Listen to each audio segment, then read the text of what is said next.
ඔයත් ඔයාගේ පෙට්‍රල් වාහනයට ගහන්නේ නිවැරදි ඉන්ධන වර්ගයේද? වැරදි ඉන්ධන වර්ගයක් ගහලා එන්ජින් එක විනාශ කරගන්නවද? එහෙම නැත්නම් අනවශ්‍ය ලෙස මුදල් වියදම් කරගන්නවද? අපි වාහනේ එන්ජින් එකට ගහන්න ඕනේ 92ද 95ද?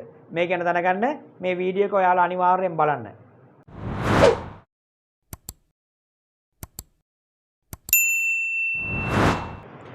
අපි මුලින්ම බලමු මොකද්ද මේ ඔක්ටේන් අගය කියලා කියන්නේ. එහෙම නැත්නම් මේක අපි RON අගය කියලා කියන ඒ කියන්නේ රිසර්ච් ඔක්ටේන් නම්බර් එක.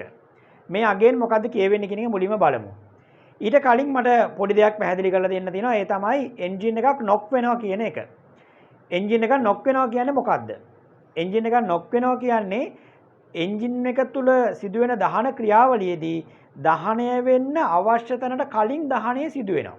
කියන්නේ අනවශ්‍ය අවස්ථාවකදී සිදුවන දහනයක් තමයි අපි එන්ජින් එකක් නොක් වෙනවා කියලා හඳුන්වන්නේ.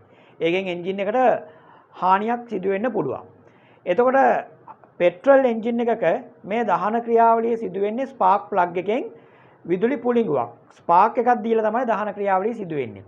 එතකොට අපි එන්ජින් එක තුළට ඇදලා ගන්න වායු ඉන්ධන මිශ්‍රණය සම්පීඩනයට අපි ලක් කරනවා. අපි එන්ජින් එක කම්ප්‍රෙස් කරනවා. මේක කම්ප්‍රෙස් කරද්දී කම්ප්‍රෙස් කරලා ඉවර වෙලා අපි ස්පාර්ක් ප්ලග් එකෙන් ස්පාර්ක් එකක් දෙන්න කලින් දහනය වෙන්න පුළුවන් එන්ජින් එක නොක් වෙනවා කියලා කියන්නේ අන්න ඒකයි.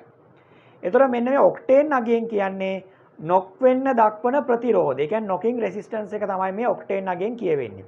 එතකොට ඔක්ටේන් 95 කියන එක වැඩි පීඩනයකට ඔරොත්තු දෙන්න පුළුවන් ඉන්ධන විශේෂයක්. ඔක්ටේන් 92 කියන එක ඊට වඩා අඩු පීඩන වලට තමයි අපි පාවිච්චි කරන්නේ. එතකොට ඔක්ටේන් 95 වල නොකින් රෙසිස්ටන්ස් එක වැඩි. ඒක නිසා අපි සාමාන්‍යයෙන් ඔක්ටේන් 95 කියන එක පාවිච්චි කරන්න ඕන ටිකක් වැඩි පීඩනයක් තියෙන වාහනවල. අපි ගත්තොත් එහෙම ගොඩක් වෙලාට ටර්බෝ තියෙන වාහනවල එහෙම නැත්නම් විශේෂයෙන් නිෂ්පාදකයා සඳහන් කරලා තියෙනවා නම් පාවිච්චි කරන්න කියලා. ඒ වගේ ඇතුලේ පීඩනයේ වැඩි අවස්ථාවල අනිවාර්යෙන් අපි 95 පාවිච්චි කරන්න ඕනේ. 92 කියන එක අපිට සාමාන්‍ය එන්ජින් එකක් සඳහා පාවිච්චි කරන්න බලන සාමාන්‍ය අපි භාවිතයේ තියෙන එන්ජින් සඳහා. ඔන්න ඕකයි 95 සහ 92 වල තියෙන වෙනස වෙන්නේ. හොඳයි. අපි ඊළඟට බලමු අපි කොහොමද අපේ වාහනේට ගැළපෙන පෙට්‍රල් ඉන්ධනයේ තියෙන ඔක්ටේන් අගය තෝරගන්නේ කියන එක. පෙට්‍රල් වාහනයකට නිවැරදිව යොදන්න ඕන ඉන්ධන වර්ගය ඔක්ටේන් නම්බර එකේ නැත්නම් RON අගය සඳහන් කරලා තිනවා බොහෝ විට මැනුවල් එකේ. අපි වාහනේ මැනුවල් එක අපි ගාව තියෙනවා නම් අපිට එහෙම නැත්නම් මේක Google එකෙන් හොයාගන්නත් හැකියාව තියෙනවා. එහෙම නැත්නම් මේක සඳහන් කරලා තියෙනවා අපේ ෆියුල් කැප් එකේ එහෙම නැත්නම් අපි ඉන්ධන පුරවන ස්ථානයේ ස්ටිකර් එකකින් හෝ ඇතුලේ අපි මේ කැප් එක ගලවලා බැලුවොත් එහෙනම් කැප් එක ඇතුලේ හරි මේක සඳහන් කරලා තියෙනවා. අපිට ඒකෙන් හොයාගන්න පුළුවන් මොකක්ද යොදන්න ඕනේ ඉන්ධන වර්ගය කියලා. එතකොට ගොඩක් වෙලාවට මේක තියෙන්න පුළුවන් RON value එක 91 හෝ 6 එහෙම නැත්නම් 95 recommended කියලා තියෙන්න පුළුවන්. ඒ වගේ සඳහන් කරලා තියෙන පුළුවන් විශේෂ අවස්ථාවේදී unleaded ඒවත් පාවිච්චි කරන කියන්නේ premium unleaded fuel එකක් පාවිච්චි කරන වෙන අවස්ථාවක් තියෙනවා. ගොඩාක් වෙලාවට ඒ වගේව පාවිච්චි කරන්නේ විශේෂ වාහන වල ස්පෝර්ට් කාර් වලට ඒ වගේ දේවල් වලට තමයි මේක විශේෂයෙන් පාවිච්චි කරන්නේ. අපිට ගොඩක් වාහන 91 හෝ 6 කියලා තියෙනවා නම් අපිට 92 කියන ඉන්ධනය පාවිච්චි කරන්න පුළුවන්කම තියෙනවා. 95 recommended කියලා තියෙනවා නම් අපි අනිවාර්යයෙන්ම 95 පාවිච්චි කරන්න ඕනේ. ඒකට අපි 92 පාවිච්චි කරන්න හොඳ නෑ. වාහනේ එන්ජින් එකට ලොකු බලපෑමක් වෙන්න පුළුවන් ඒකේ. එහෙම නැතුව ප්‍රීමියම් අන්ලෙඩඩ් කියලා තියෙනවා නම් අපිට ගොඩක් වෙලාවට 98 100 ඒ වගේ විශේෂ ඉන්ධන වර්ග පාවිච්චි කරනවා. ඒවා විශේෂයෙන්ම ස්පෝර්ට් කාර් වලට වගේ විශේෂිත අවස්ථාවන් වලට විතරයි පාවිච්චි කරන්නේ.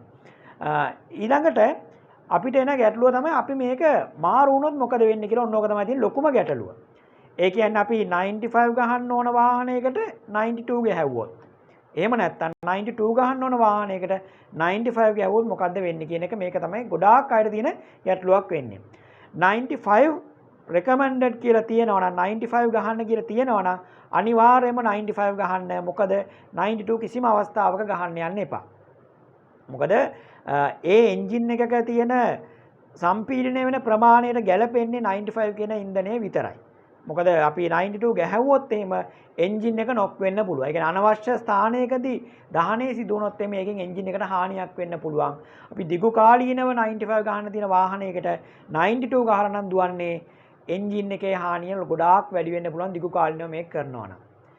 අපි නිකරුණේ එන්ජින් එක නාස්ති කරගන්න අවශ්‍යතාවයක් නැහැ. 95 recommended නම් 95ම පාවිච්චි කරන්න ඕනේ. හැබැයි දැන් 92 එකට අපි 95 ගෑවුවොත් මොකද වෙන්නේ? දැන් ගොඩක් අය හිතනවා 92 එකට වඩා 95 ගහන එක හොඳයි, එන්ජින් එකට හොඳයි, වැඩිපුර පෙට්‍රල් වැඩ කරනවා. එහෙම ඇත්තටම අපිට සැලකිය යුතු කිසිම වාසියක් වෙන්නේ නැහැ 92 ගහන එන්ජින් එක 95 ගැහුවා කියලා. මොකද මේකේ තියෙන පීඩනය වෙනස්. ඒක ගැහුවා කියලා අපිට විශේෂයෙන් වාසියක් වෙන්නේ නැහැ. නිකන් අපේ මුදල් අපත යන එක විතරයි වෙන්නේ. සමහරක් වෙලාවට හිතන්න පුළුවන් අපි 95 ගහලා දුවන කිලෝමීටර් ප්‍රමාණය වැඩි කියලා 92 වලට වඩා. කිලෝමීටර් ප්‍රමාණය ඇත්තට සුළු ප්‍රමාණයක වෙනසක් වෙන්නත් පුළුවන්. එහෙම වුණත් මොකද 95 වල මිල 92 වල මිලට වඩා වැඩි. ඒ මිලත් එක්ක සංසන්දනය කරලා බැලුවම අපිට ඇත්තටම කිසිම වාසියක් නැහැ. ඒක නිසා 91 above කියලා තියෙනවා නම් අපිට 92 ගහුවා නම් හොඳටම ප්‍රමාණවත් වෙනවා. බොරුවට 95 ගහන්න අවශ්‍යතාවයක් නැහැ. පැහැදිලිද? මෙන්න මේක තමයි 92 සහ 95 කියන දෙකේ තියෙන ප්‍රධානම වෙනස වෙන්නේ. ඒක නිසා අපි නිකරුණේ එන්ජින් එකක් විනාශ කරගන්නත් එපා, නිකරුණේ මුදල් නාස්ති කරගන්නත් එපා. මෙන්න මේ ඉන්ධන කැටගරි දෙක වෙනස් කරගන්න ගිහිල්ලා. මේ වගේ වැදගත් වීඩියෝ තවත් බලන්න ඕගොල්ලෝ එකතු වෙලා ඉන්න E-Tech Minds YouTube channel එකත් එක්ක. එහෙනම් අපි නැවත හමු වෙමු.